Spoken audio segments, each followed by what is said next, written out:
ছাত্ৰ ছাত্ৰীসকল তোমালোকলৈ প্ৰীতি শুভেচ্ছা জনাই মই আজিৰ পাঠ আৰম্ভ কৰিব লৈছোঁ। আজিৰ পাঠত মই তোমালোকক উদ্ভিদৰ নিয়ন্ত্ৰণ আৰু সমন্বয় তাৰ ওপৰত ক'ম। এতিয়া প্ৰাণীৰ দৰে উদ্ভিদৰো কি হয়, প্ৰাণীৰ দৰে উদ্ভিদৰো স্নায়ুতন্ত্ৰ বা পেশীতন্ত্ৰ নাথাকে। আমি প্ৰাণীৰ যেনেকৈ স্নায়ুতন্ত্ৰ থাকে, উদ্ভিদৰ স্নায়ুতন্ত্ৰ বা পেশীতন্ত্ৰ নাথাকে। তথাপিতো উদ্ভিদৰ বাহ্যিক উদ্দীপকবিলাকৰ দ্বাৰাই উদ্ভিদৰ কি হয়, নিয়ন্ত্ৰণ আৰু সমন্বয় ঘটে। নিয়ন্ত্ৰণ আৰু সমন্বয়ৰ এই কাৰ্যটো কি হয়, প্ৰাণীৰ দৰে যদিও স্নায়ুতন্ত্ৰ নাথাকে সিহঁতৰ ঘটে। এতিয়া চোৱা কি হৈছে, উদ্ভিদৰ চলন। উদ্ভিদৰ কি চলন? উদ্ভিদৰ চলনটো কিহৰ লগত জড়িত? উদ্ভিদৰ নিয়ন্ত্ৰণ বা সমন্বয়ৰ ওপৰত জড়িত। আৰু উদ্ভিদৰ চলন আমাৰ প্ৰধানিক দুটা ভাগত ভাগ কৰা হৈছে। এটা এক নম্বৰটো হৈছে কি, উদ্ভিদৰ বৃদ্ধিৰ ওপৰত নিৰ্ভৰশীল চলন। এনে ইংৰাজীত কয় ট্ৰপিক মুভমেণ্ট। ই কি হয়, ইয়াক দিশ নিৰ্ণায়ক চলন বুলিও কোৱা হয়। তাৰমানে যিটো দিশৰ পৰা কিবা এটা পোহৰ আহিছে বা ষ্টিমুলাছ আহিছে, সেই ষ্টিমুলাছৰ ওপৰত ভিত্তি কৰি তাৰ কি হয়, সি সঁহাৰি জনায় উদ্ভিদজোপাই। সেইকাৰণে ইয়াক কি কোৱা হৈছে, ট্ৰপিক মুভমেণ্ট বা অসমীয়াত কোৱা হৈছে দিশ নিৰ্ণায়ক চলন বুলি কোৱা হৈছে। আকৌ কিছুমান চলন আছে যিটো বৃদ্ধিৰ ওপৰত নিৰ্ভৰ নকৰে। বৃদ্ধিৰ ওপৰত নিৰ্ভৰ নকৰে। তেতিয়া বৃদ্ধিৰ লগত সম্পৰ্ক নথকা চলন, ই উদ্দীপকৰ দিশৰ ওপৰত নিৰ্ভৰ নকৰে। যেনে লাজুকীলতা আমি চুই দিয়াৰ লগে লগে কোচ খাই যায়। লাজুকীলতা চুই দিয়াৰ লগে কোচ খাই যায়। এইটো কি বুলি কয়? ইংৰাজীত কয় নেষ্টিক মুভমেণ্ট। ইংৰাজীত কয় কি, নেষ্টিক মুভমেণ্ট। এইটো ই হৈছে এটা উদ্ভিদৰ চলনে। আকৌ চাবা, এই উদ্ভিদৰ নেষ্টিক মুভমেণ্টবিলাক যিবিলাক এতিয়া এজোপা দেখিছা, এজোপা কি হ'ল, এজোপা হৈছে নীলাজীৱন। এতিয়া পাতটোত অকণমান অস্পষ্ট দেখা গৈছে, তথাপি এইটো হৈছে কি, নীলাজীৱন। এই নীলাজীৱন বা লাজুকী বন বুলিও কয়। এইবিলাকৰ ক্ষেত্ৰত নেষ্টিক মুভমেণ্টটো আমি দেখিবলৈ পাওঁ। এতিয়া বৃদ্ধিৰ লগত সম্পৰ্ক নথকা চলন, এই চলনটো কোনো ধৰণৰ বৃদ্ধিৰ লগত সম্পৰ্ক নাই। তাৰপিছত ই হৈছে উদ্দীপকৰ দিশৰ ওপৰত নিৰ্ভৰ নকৰে। কোন দিশৰ পৰা উদ্দীপক আহিছে সেইটোৰ ওপৰত নিৰ্ভৰ নকৰে। ই নিৰ্ভৰ কৰে স্পৰ্শৰ ওপৰত। তাক যেতিয়া আমি কিবা এটা চুই দিওঁ, চুই দিয়াৰ লগে লগে সি লাহেকৈ জাপ খাই যায়। আৰু সেই জাপ খাই যোৱা সি হৈছে খন্তেকীয়া, অলপ সময়ৰ কাৰণে জাপ খাই থাকিব, তাৰপিছত আকৌ সি পুনৰ মেল খাব। এতিয়া চোৱা, এইটো হৈছে হৈছে কি, নীলাজীৱন। এইটো কি কৈছোঁ, নীলাজীৱন। এইটো হৈছে নীলাজীৱন। এটা নীলাজীৱন মই ডাঙৰকৈ আঁকি তোমালোকক দেখাই দিছোঁ। এই পাতটো নীলাজীৱন হ'ল। এই নীলাজীৱনটোৰ ক্ষেত্ৰত কি হৈছে, নীলাজীৱনৰ পাত, এই নীলাজীৱনৰ পাতটো যে কোচ খাই যায়, কেলৈ কোচ খাই যায়, এটা পৰীক্ষাত আহে কুৱেশ্যন। নীলাজীৱনৰ এই পাতটোৰ গুৰিত, এই পজিশ্যনটোত, পাতৰ গুৰিত, মানে এই পাতৰ গুৰিত কি হয়, অকণমান এতিয়া পাতৰ গুৰিত হেৰি আছে, সৰু সৰু টেমুনাৰ দৰে এটা অংশ আছে। এইটোক কি কৈছে, পালভিনাছ বুলি কয়। কি বুলি কয়, পালভিনাছ। আৰু পালভিনাছ, এই পাতবিলাকৰ গুৰিত সৰু সৰু কিছুমান ওখ অংশ আছে। ঠিক একেদৰে এই পজিশ্যনটোতো এটা ওখ অংশ আছে, এইটোকো পালভিনাছ বুলিয়েই কয়। এই প্ৰথমটোক কয় প্ৰাইমেৰী পালভিনাছ আৰু দ্বিতীয় অংশটোক কয় ছেকেণ্ডেৰী পালভিনাছ। আৰু এই পালভিনাছৰ কোষবিলাকৰ মাজত পৰ্যাপ্ত পৰিমাণৰ কি থাকে, পানী থাকে। পৰ্যাপ্ত পৰিমাণৰ তাত পানী থাকে। এতিয়া এই পানী যেতিয়া তাত কোনোবা এজনে স্পৰ্শ কৰি দিয়ে, স্পৰ্শ কৰি দিয়াৰ লগে লগে পানীবোৰ কি হয়, সেই কোষটোৰ পৰা বাহিৰলৈ ওলাই আহে আৰু লগে লগে কোষটো কোচ খাই যায় আৰু পাতখন কোচ খাই যায়। কোষটো কোচ খাই যোৱাৰ লগে লগে ধাৰণ ক্ষমতা, পোনকৈ ধৰি থাকিব পৰা যিটো ক্ষমতাটো কমি যায়। কমি যোৱাৰ লগে লগে সেই জাপ খাই যায়। আৰু বেছিকৈ যদি টাচ কৰে, তেতিয়াহ'লে এই ছেকেণ্ডেৰী পালভিনাছৰ পানীখিনি ওলাই যায়। তেতিয়া গোটেই পাতখিলা মৰহি যায়, বুজিছানে? ইয়াত লিখাই আছে যে নীলাজীবনৰ পাতৰ ঠাইৰ তলফালে এটা সৰু ফুলি থকা অংশ আছে যাক পালভিনাছ বুলি কোৱা হয়। এই অংশটোৱে পাতবোৰ ধৰি ৰখাত সহায় কৰে। ইয়াৰ ভিতৰত বিশেষ কিছুমান কোষ থাকে যিবোৰ পানীৰে ভৰি থাকে, ওপন্দি থাকে আৰু পাতবোৰ থিয় কৰি ৰাখে।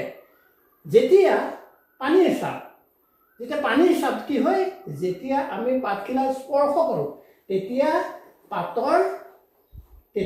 গছজোপাই এটা বৈদ্যুতিক সংকেত, সেইটো এটা মনত ৰাখিব, ইলেক্ট্ৰিকেল ইম্পালছ পায়, সংকেত সেই পালভিনাছৰ অংশটোলৈ পঠিয়াই দিয়ে। সেই সংকেতে পাতত পোৱাৰ লগে লগে পালভিনাছৰ কোষবোৰৰ পৰা পানী বাহিৰলৈ ওলাই আহে, যাৰ ফলত কোষবোৰৰ ভিতৰত থকা পানীৰ চাপ কমি যায়। আৰু পানীৰ চাপ কমি যোৱাৰ লগে লগে কি হয়, পানী কমি যোৱাৰ বাবে কোষটো কোচ খাই পৰে আৰু ফলত পাতবোৰ ধৰি ৰাখিব নোৱাৰি তললৈ জয় পৰি যায়। এইটোৱেই কথা। এই কথাটো তোমালোকে মনত ৰাখিবা। এইটো মই ধুনীয়াকৈ লিখি দিছোঁ, তোমালোকে লিখি ল'বা। হ'ল। ইতিমধ্যে মই তোমালোকক বৃদ্ধিৰ লগত জড়িত নোহোৱা যিটো নেষ্টিং মুভমেণ্ট তাৰ বিষয়ে ক'লোঁ, আৰু কিয়নো আমাৰ নীলাজীবনৰ পাতখিলা কোচ খাই যায় তাৰ বিষয়ে ক'লোঁ। এতিয়া ইয়াত বৃদ্ধিৰ লগত জড়িত যিবোৰ মুভমেণ্ট, সেই মুভমেণ্টবিলাকৰ বিষয়ে মই ক'ম, যিটো ট্ৰপিক মুভমেণ্ট বুলি কয়। একচুৱেলি ইয়াক অসমীয়াত অনুবেগী চলন বুলিও কোৱা হয়।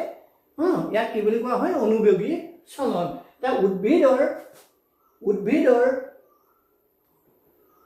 অংগৰ দিশ নিৰ্ণায়ক চলনসমূহ, উদ্ভিদৰ দিশ নিৰ্ণায়ক চলনসমূহ কেইটামান চলন আছে। এটা হৈছে আলোকানুবেগী, মানে আলোক সংবেগী চলন, ইংৰাজীত কয় ফটোট্ৰপিজম, যিটো পোহৰৰ দিশলৈ গছৰ পাতটো ঢাল খাই যোৱা। ঠিক একেদৰে উদ্ভিদৰ কি আছে, ভূ কেন্দ্ৰ অভিমুখী চলন, যিটো মাটিৰ ফাললৈ যোৱা, গছৰ শিপা মাটিলেহে যায়, ই ওপৰলৈ নাযায়, সেইটো হৈছে ভূ কেন্দ্ৰ অভিমুখী চলন। তাৰপিছত হৈছে জলানুবেগী চলন, মানে হাইড্ৰট্ৰপিজম বুলি কয় ইংৰাজীত, পানীৰ উৎসৰ দিশলৈ শিপাবিলাক যায়, কাৰণ গছজোপা জীয়াই থাকিবৰ কাৰণে পানী লাগিব। পানী সি যিফালে পানী পায় সেইফালে পানীৰ অনুভূতিৰ ওপৰত ভিত্তি কৰি, পানী থকা অংশৰ ওপৰত ভিত্তি কৰি সেইফাললৈ শিপাখিনি যায়, সেইটো হৈছে জলানুবেগী চলন। তাৰপিছত আৰু এটা চলন আছে, সেইটো হৈছে স্পৰ্শানুবেগী চলন, থিগমোট্ৰপিজম। এইটো হৈছে থিগমোট্ৰপিজম, যিটো স্পৰ্শানুবেগী চলন, তাৰমানে স্পৰ্শকানুবেগী, মানে এইবোৰ আমাৰ দেখিছে লাও বা আমাৰ এইটো কি কয়, তেনেজাতীয় যিবোৰ উদ্ভিদৰ আগত এনেকৈ পাক খাই থকা যে এটা অংশ থাকে, সেই অংশতে কি হয়, কিবা এটা স্পৰ্শ কৰি সি তাতে ৰৈ যায়, তাতে পাক খাই আগবাঢ়ি গৈ গছজোপা ওপৰলৈ উঠি গৈ থাকে অন্য গছত ধৰি। এইটো লতা জাতীয় গছত দেখিবলৈ পোৱা যায় স্পৰ্শৰ প্ৰতি সঁহাৰি, যেনে লতা জাতীয় উদ্ভিদৰ আকৰ্ষবিলাক, সেইবিলাকক কি বুলি কোৱা হয়, আকৰ্ষ। এইটো হৈছে স্পৰ্শানুবেগী চলন।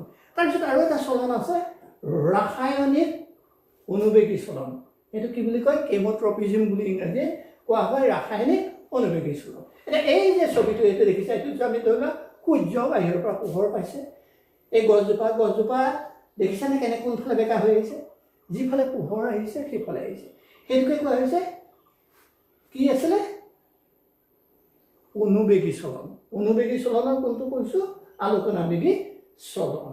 এতিয়া এই চলনটোৰ ক্ষেত্ৰত এইটো চোৱা, আলোকনাবেগী চলন, পোহৰৰ দিশৰ ফালে গতি কৰা, ইংৰাজীত কয় কি, ইংৰাজীত কি বুলি কয়, ফটোট্ৰপিজম। এতিয়া এই গছজোপা, এই টাবত ৰোৱা পুলিটো এইটো ছাইড ধৰি লোৱা আন্ধাৰ আছিলে, এইটো ছাইড আন্ধাৰ আছিলে, আৰু এইফালৰ পৰা বেৰৰ কাষেদি এইটো পোহৰ আহিছে বুলি ধৰি লোৱা, বা কোনোবা এটা এইটো দিশৰ পৰা পোহৰ আহিছে, আৰু লগে লগে উদ্ভিদজোপা এইফালে বেকা হৈ গৈছে, যিফালে পোহৰ আহিছে সেইটো পোহৰৰ ফালে গতি কৰিছে। এইটোকে কোৱা হৈছে আলোকনাবেগী চলন। ইয়াত এটা নতুন কথাও তোমালোকে জানিবলগীয়া কথা আছে, অক্সিন নামৰ এবিধ মানে কি কয়, হৰমন আছে, উদ্ভিদৰ হৰমন আছে, সেইবিলাক এই পাতৰ আগ অংশত থাকে, গছৰ আগ অংশত থাকে। সেই অক্সিনৰ কোষবিলাক সি ডাঙৰ কৰি নি থাকে, গছজোপা বাঢ়ি গৈ থাকে। যেতিয়া মানে কি হয়, পোহৰ যিফালৰ পৰা আহে, এতিয়া চোৱা, এই পোহৰ যিফালৰ পৰা আহিছে তাৰ বিপৰীত ফাললৈ অক্সিন নামৰ এইটো হৰম'নটো গুচি যায় গছজোপাৰ। গুচি যোৱাৰ লগে লগে সেইটো ছাইডৰ কোষবিলাক দীঘল কৰি দিয়ে, সেইটো ছাইডৰ কোষবিলাক দীঘল কৰি দিয়াৰ লগে লগে সি বেকা হৈ গুচি যায়, যিফালে পোহৰ আহিছে সেইফালে গুচি যায়। সেইটোৱে হৈছে ইয়াৰ মূল কাহিনীটো। তোমালোকে ইয়াৰ পিছত এইখিনিটো বিস্তৰ তোমালোকে চোৱা। এইটো হৈছে কি উদ্ভিদৰ ভূকেন্দ্ৰ অভিমুখী চলন। ইয়াত কি লিখা আছে? উদ্ভিদৰ ভূকেন্দ্ৰ অভিমুখী চলন, ইংৰাজীত কয় জিঅ'ট্ৰপিজম। উদ্ভিদৰ কি হয়? উদ্ভিদৰ অংগই যেতিয়া পৃথিৱীৰ মাধ্যাকৰ্ষণিক শক্তিৰ ফালে গতি কৰে সেইটো হৈছে ভূকেন্দ্ৰাভিমুখী চলন। আৰু ই উদ্দীপকৰ প্ৰতি সঁহাৰি জনাই এটা নিৰ্দিষ্ট দিশত অগ্ৰসৰ হৈ তাকে ভূকেন্দ্ৰৰ অভিমুখী চলন বা জিঅ'ট্ৰপিজম বুলি কয়। তাৰমানে ইয়াত উদ্দীপকটো কি হৈছে? পৃথিৱীৰ মাধ্যাকৰ্ষণ শক্তি। এতিয়া ইয়াত কি হয়? এই চলনটো আকৌ প্ৰধানকৈ দুটা ভাগত ভাগ কৰিছে। এটা কোৱা হৈছে ধনাত্মক ভূকেন্দ্ৰ অভিমুখী চলন, পজিটিভ জিঅ'ট্ৰপিজম। এটা দিছে পজিটিভ জিঅ'ট্ৰপিজম বুলি ইংৰাজীত কয়। ধনাত্মক ভূকেন্দ্ৰ অভিমুখী চলন তাৰমানে কি? ধনাত্মক মানে কি? পজিটিভ ইংৰাজীত কিনো? তাৰমানে কি ক'ব বিচাৰিছে? মানে শিপাবিলাকে কি কৰিছে? ভূকেন্দ্ৰ পৃথিৱীয়ে তললৈ টানি আছে নহয়, শিপাবিলাক তললৈ গৈছে। এতিয়া এই গছজোপা বেকা কৰি দিয়া স্বত্তেও শিপাবিলাক তললৈহে গৈছে, চোৱা বেকা হয়। সেইটোকে কোৱা হৈছে উদ্ভিদৰ শিপাই সদায় পৃথিৱীৰ কেন্দ্ৰৰ ফালে বা তললৈ গতি কৰে, সেয়ে শিপাৰ চলনক ধনাত্মক ভূকেন্দ্ৰ অভিমুখী চলন বোলে। ই উদ্ভিদজোপাত মাটিৰ গভীৰতালৈ যাবলৈ বা পানী বা তথা খনিজ লৱণ শোষণ কৰাত সহায় কৰে। এইটো হৈছে মানে কি হৈছে? পজিটিভ ট্ৰপিজম, পজিটিভ জিঅ'ট্ৰপিজম, মানে ভূকেন্দ্ৰাভিমুখী চলন। আকৌ এটা হৈছে ঋণাত্মক ভূকেন্দ্ৰ অভিমুখী চলন। এতিয়া ঋণাত্মক ভূকেন্দ্ৰমুখী চলন মানে কি হৈছে? এতিয়া গছৰ আগটো সি যেনেকৈ দিলেও সি ওপৰলৈ যাব, সি ঋণাত্মক, মানে কেন্দ্ৰৰ ফালে নাই অহা, কেন্দ্ৰৰ বিপৰীতে গৈছে। সেইটোকে কি বুলি কোৱা হৈছে? উদ্ভিদৰ কাণ্ড বা বিতক অংশই মাধ্যাকৰ্ষণিক শক্তিৰ বিপৰীতে অৰ্থাৎ ওপৰলৈ গতি কৰে, সেয়েহে কাণ্ডৰ চলনক ঋণাত্মক ভূকেন্দ্ৰীয় চলন বুলি কোৱা হৈছে। এই যে উদ্ভিদৰ এই চলনবোৰ, এই চলনবোৰেই হৈছে উদ্ভিদৰ নিয়ন্ত্ৰণ বা নিয়ন্ত্ৰণ সমন্বয়ৰ কথা। তাৰমানে সি এই যে আমাৰ মাধ্যাকৰ্ষণ শক্তি ইতিমধ্যে আমি যিখিনি পালোঁ, বা আমি পোহৰৰ বিষয়ে যিটো পালোঁ, এইবিলাক হৈছে ষ্টিমুলাছ। আৰু সেই ষ্টিমুলাছৰ ওপৰত সঁহাৰি জনাই উদ্ভিদজোপাই তাৰ কিছুমান পৰিৱৰ্তন ঘটাইছে। তাৰ যিটো পৰিৱৰ্তন দেখাইছে, শিপাবিলাক তললৈ গৈছে, পাতবিলাক ওপৰলৈ গৈছে, এনেধৰণৰ যিবোৰ পৰিৱৰ্তন ঘটাই গৈ থাকে, এইটোকে আমাৰ উদ্ভিদৰ কি হৈছে? সমন্বয়ৰ লগত জড়িত কথা। এতিয়া চোৱা, ইয়াৰ পিছত চোৱা, এইটো হৈছে জলানুবেগী চলন। এইটো কি হৈছে? জলানুবেগী বা হাইড্ৰট্ৰপিজম। এইটো কি বুলি কোৱা হৈছে? হাইড্ৰট্ৰপিজম। জলানুবেগী চলন, এইটো হাইড্ৰট্ৰপিজম। এতিয়া ইয়াত কি হৈছে? এই গছজোপা, এইজোপা গছ, এই গছজোপাৰ শিপাটো এইকণ পানী দেখুওৱা হৈছে। এইখন কি হৈছে? পানী। এতিয়া পানীৰ ফালে ই কি কৰিছে? পানীৰ ফালে গতি কৰিছে। এইটো কিহলে গতি কৰিছে? এই পানীৰ ফালে গতি কৰিছে। এইখিনিত পানী আছে, পানীৰ ফালে গতি কৰিছে। আকৌ এই গছজোপাৰ ক্ষেত্ৰত আকৌ চোৱা, পানীখিনি এইফালে দিয়া আছে, এইফালে পানীখিনি আছে, সেইকাৰণে শিপাটো বেকা হৈ পানীৰ ফালে গতি কৰিছে। যে উদ্ভিদৰ এই যে পানীত লাগি পানীৰ ফালে যিটো গতি কৰা যিটো চলন, সেই চলনটোকে কি বুলি কোৱা হৈছে? জলানুবেগী চলন, ইংৰাজীত কয় হাইড্ৰট্ৰপিজম। পানীক উৎসৰ দিশলৈ হোৱা চলনক কি বুলি কোৱা হৈছে? হাইড্ৰট্ৰপিজম বুলি কোৱা হৈছে। এইবিলাক চব উদ্ভিদৰ কিহৰ লগত জড়িত? বৃদ্ধিৰ লগত জড়িত চলন। আকৌ এইটো চোৱা, স্পৰ্শানুবেগী চলন। আমি ইতিমধ্যে কৈছিলোঁ যে লাও বা তেনেজাতীয় উদ্ভিদৰ এইবিলাকক কি বুলি কয়? এইবিলাকক কি কয় বুলি কৈছিলোঁ? আকৰ্ষ বুলি কয়। কি বুলি কয়? আকৰ্ষ। এই আকৰ্ষবিলাকে কি কৰিছে? এই গছডালে এই গছডালে ইয়াত পকাইত লাগি ধৰিছে, লাগি ধৰাৰ লগে লগে কি পাক খাই গৈছে, সেই পাক খাই গৈছে আৰু গছজোপা এই লতাজোপা ওপৰলৈ বগাই যাবলৈ সহজ হৈছে। এই যে স্পৰ্শানুবেগী চলন, তাৰমানে তাত স্পৰ্শ কৰাৰ পিছত কোনোটো বস্তু তেনেকৈ স্পৰ্শ কৰি ধৰাৰ পিছত, এনেকৈ ধৰাৰ পিছত সি ওপৰলৈ উঠি যাবলৈ সহায় পাইছে। সেইকাৰণে ইয়াক কি বুলি কোৱা হৈছে? স্পৰ্শানুবেগী চলন বা থিগম'ট্ৰপিজিম বুলি কোৱা হৈছে ইংৰাজীত। ই স্পৰ্শৰ প্ৰতি সঁহাৰি জনায়। এই যে টাচ কৰিছে, সেই স্পৰ্শৰ প্ৰতি সহায় জনাই আগবাঢ়ি গৈছে, সেইটো হৈছে স্পৰ্শানুবেগী চলন। আকৌ এইটো এটা ইণ্টাৰেষ্টিং কেছ। এইটো হৈছে কমন ফ্লাৱাৰ, এইটো আমি ফ্লাৱাৰ এবাৰ দেখাই দিছোঁ। ইয়াত হৈছে কেম'ট্ৰপিজিম, ৰাসায়নিক অনুবেগী চলন। এতিয়া ৰাসায়নিক অনুবেগী চলনত কি হৈছে আকৌ চোৱা। এটা ৰাসায়নিক অনুবেগী চলন, এইটো কেম'ট্ৰপিজিম বুলি কয় ইংৰাজীত। ৰাসায়নিক দ্ৰব্যৰ প্ৰতি সঁহাৰি। কিহৰ প্ৰতি সঁহাৰি জানিছে? ৰাসায়নিক দ্ৰব্য। যেনেকৈ এই ফুলজোপা, এতিয়া ফুলপাহ চোৱাচোন, এই ফুলজোপাৰ ক'ৰবাৰ পৰা পতংগই কি কৰিলে? পৰাগ ৰেণু আনি ফুলৰ এই আগ অংশটোত দিলে। তাৰপিছত আগ অংশটোত দিয়াৰ পিছত কি হৈছে? এই পতংগ এই ফুল পৰাগ ৰেণুটো ক্ৰমান্বয়ে ভিতৰলৈ সোমাই আহি থাকে, আহি সি ডিম্বাণুৰ লগত লগ হৈ এই চিত্ৰটোত দেখুৱাইছে, এই চিত্ৰটোত দেখুৱাইছে। এই চোৱা, এই পলেনটো দেখিছেনে? ইংৰাজীত কয় পলেন। এই পৰাগ ৰেণুটো ক্ৰমান্বয়ে ভিতৰলৈ সোমাই গৈ আছে, মানে আল্টিমেটলি বাঢ়ি গৈ আছে, গছ বাঢ়ি গৈ আছে, বাঢ়ি গৈ আছে, এয়া বাঢ়ি গৈ আছে, বাঢ়ি গৈ এয়া দেখিছেনে? ইয়াত পাই গৈছে।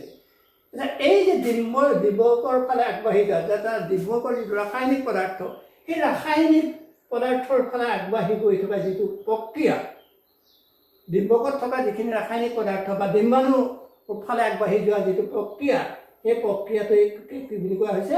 আমাৰ এটা সুন্দৰ কেম'ট্ৰপিজিম বা ৰাসায়নিক দ্ৰব্যৰ প্ৰতি সঁহাৰি জনোৱা এটা অনুবেগী চলনৰ সুন্দৰ উদাহৰণ। এই চিত্ৰটো তোমালোকে মনত ৰাখিবা। এই পলেনবিলাক ইয়াত পৰিছে, পৰাৰ লগে লগে এই গৰ্ভমুণ্ডৰ পৰা এই কি আহিছে? এই গৰ্ভমুণ্ডৰ পৰা এইফালেদি সোমাই আহি আছে, যিটো এই টিউবটো সোমাই আহি আছে, পলেন টিউব, এইটোৰ মাজেদি সোমাই আহি আছে, আহি সি কি কৰিছে? এইটো চিত্ৰত চোৱা, আহি ইয়াত সোমাই এই ডিম্বাণুৰ লগত মিলিত হৈছে। এইটো হৈছে কেম'ট্ৰপিজিমৰ এটা এক্সাম্পল। এইটো হৈছে কেম'ট্ৰপিজিম।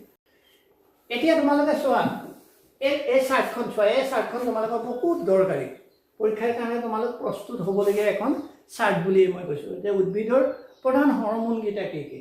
এটা হৈছে কি? অক্সিন। কি বুলি কৈছোঁ? অক্সিন। অক্সিন ই কি কৰে? অক্সিনে কি কৰে? কোষৰ দৈৰ্ঘ্য বৃদ্ধিত সহায় কৰে আৰু আলোকনাবেগী চলনত সহায় কৰে। মই ইতিমধ্যে কৈয়ে আহিছোঁ কথাটো। তাৰপিছত আছে জিব্বাৰেলিন। জিব্বাৰেলিনে কি কৰে? জিব্বাৰেলিনটো হৈছে এবিধ উদ্ভিদৰ হৰম'ন। তাৰ কামটো হৈছে কাণ্ডৰ গছজোপা ডাঙৰ হোৱাত, গছজোপা বৃদ্ধি পোৱাত সহায় কৰে জিব্বাৰেলিন। তোমালোকে কেনেকৈ বৃদ্ধি হয়, কি হয়, তাৰ যিটো তন্ন কথা, সেই কথাখিনি তোমালোকে ওপৰ ক্লাছত পাবাগৈ। সিমানখিনি তোমালোকে জানিব নালাগে। তোমালোকে মাত্ৰ এইটো কথাই জানা যে অক্সিনে উদ্ভিদৰ কোষ বৃদ্ধিত সহায় কৰে, আলোকনাবেগী চলনত সহায় কৰে। জিব্বাৰেলিনে কি কৰে? কাণ্ডৰ বৃদ্ধিত সহায় কৰে। ঠিক এইদৰে চাইটোকাইনিনে কি কৰে? কোষ বিভাজনত। কোষ বিভাজনটো এটা প্ৰচেছ। কোষ বিভাজন নহ'লে উদ্ভিদৰ বৃদ্ধিয়েই নহয় বা জীৱৰ বৃদ্ধিয়েই নহয়। সেইকাৰণে কোষ বিভাজনত সহায় কৰে, আৰু এই কোষ বিভাজনত সহায় কৰে, আৰু ই বিশেষকৈ ফল আৰু গুটিত বেছিকৈ থাকে। মানে ফল আৰু গুটি এইবিলাকত কোষ বিভাজনৰ পৰিমাণটো নিশ্চয় বেছি হ'ব। সেইকাৰণে ফল আৰু গুটি অংশত ই বেছিকৈ থাকে। আৰু হৈছে কি? এবিচাইচিক এচিড। এবিচাইচিক এচিডে কি কৰে? বৃদ্ধি ৰোধক হৰম'ন। বৃদ্ধিটো হৈ থাকিলেই নহ'ব, বৃদ্ধি কেতিয়াবা ৰোধো কৰিব লাগিব। এতিয়া আমাৰ ফাগুন মাহ, এতিয়া কি হৈছে? গছৰ পাতবিলাক সৰি গৈছে। এই বৃদ্ধি, এতিয়া তলৰ পৰা চাফিচিয়েণ্ট পানী পোৱা নাই বা গছজোপা বাঢ়িব পৰা নাই। এই যে পাত সৰি গৈছে, পাতখিলাৰ বৃদ্ধি ৰোধ কৰি দিছে, পাতবোৰ সৰি গৈছে, তাত সহায় কৰি ই কি কৰিছে? বৃদ্ধি ৰোধক হৰমন বুলি কৈ আছে। ই কি কয় পাত কৰা আৰু বৃদ্ধিত বাধা দিয়া সহায় কৰে। যে পাত নসৰিলে গছজোপা মৰি যাব, গোটেই পাত সোপা যদি থাকে তলৰ পৰা পানী টানি থাকিবলৈ তলত পানীয়ে নাই, কেনেকৈ জীয়াই থাকিব? সেই কথাটোৰ কাৰণে ফাগুন চ'ত বা খুব খৰাং অৱস্থাত গছৰ পাতবোৰ সৰি যায়। আৰু সেই গছজোপাক ৰক্ষা কৰিবৰ কাৰণে এই এবিচাইচিক এচিডে সহায় কৰে। এই এচিডটো আছে বা এই হৰমনটো আছে কাৰণেহে কি হয় উদ্ভিদজোপা পাতখিনি সৰি যাব পাৰে বা উদ্ভিদজোপা জীয়াই থাকিব পাৰে বা জীয়াই থকাত সহায় হয়। এতিয়া আমি এইখিনি কথা জানিলোঁ। এতিয়া তোমালোকক মই স্পেচিয়েলি অক্সিন নামৰ যিটো হৰমন, অক্সিনৰ বিষয়ে অকণমান কৈ দিছোঁ। তোমালোকৰ কিতাপত আছে সেইটো বিষয়ে কৈ দিছোঁ। মই ইতিমধ্যে কৈয়ে আহিছোঁ। চোৱা, উদ্ভিদ এইজোপা গছজোপাৰ এই আগ অংশটোত গছজোপাৰ কি হৈছে, এই আগ অংশটোত অক্সিন এইবিলাক এই বগা বগা চিনবোৰ দি থৈছোঁ, অক্সিন বুলি ধৰিবা। এইবিলাক আছে, পৰ্যাপ্ত পৰিমাণে অক্সিন মলিকুল আছে। আৰু সেইকাৰণে এই কোষবিলাক বাঢ়ি গৈছে, সেই গছজোপা ওপৰলৈ বৃদ্ধি পাই গৈ আছে। এইটো হৈছে গছৰ এটা অংশ দেখুওৱা হৈছে। কিন্তু যেতিয়া গছজোপাত ওপৰ ফালৰ পৰা সূৰ্যৰ পোহৰ নাপায়, কাষৰ পৰা পায়, এতিয়া এইটো কাষৰ পৰা পাইছে, কাষৰ পৰা পোৱাৰ লগে লগে অক্সিজেনটো কি হৈছে পোহৰ নপৰা চাইড, যিফালে পোহৰ কম কৰিছে সেইফালে অক্সিজেনবিলাক গুচি গৈছে। আৰু অক্সিজেনবিলাক গুচি যোৱাৰ লগে লগে সেই অঞ্চলত থকা কোষবিলাকৰ আকৃতিটো দীঘল হৈ গৈছে।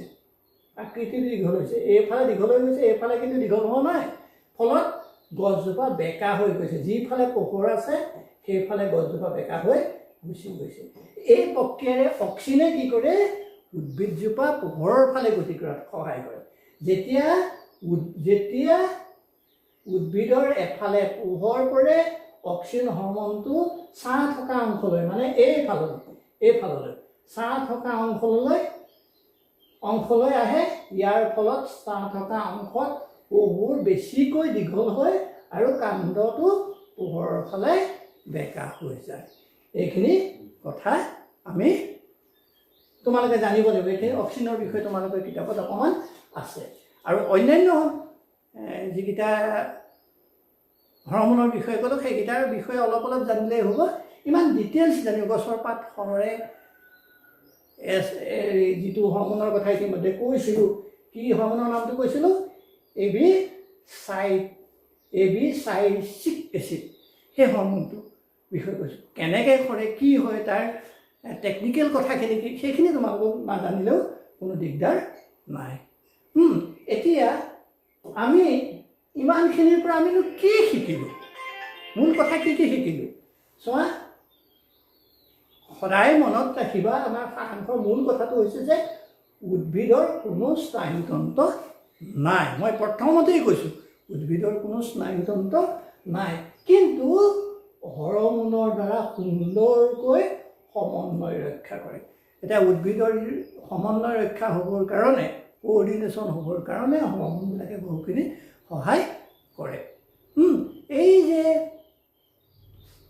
সেইকাৰণে কি হয় উদ্ভিদৰ হৰমনবিলাকৰ যথেষ্ট ভূমিকা থাকে। যদিও স্নায়ুতন্ত্ৰ নাই, তথাপিও ই কি কৰে হৰমনৰ দ্বাৰা সুন্দৰভাৱে পৰিৱেশৰ লগত সমন্বয় ৰাখি বৃদ্ধি হৈ ডাঙৰ হৈ যাব পাৰে।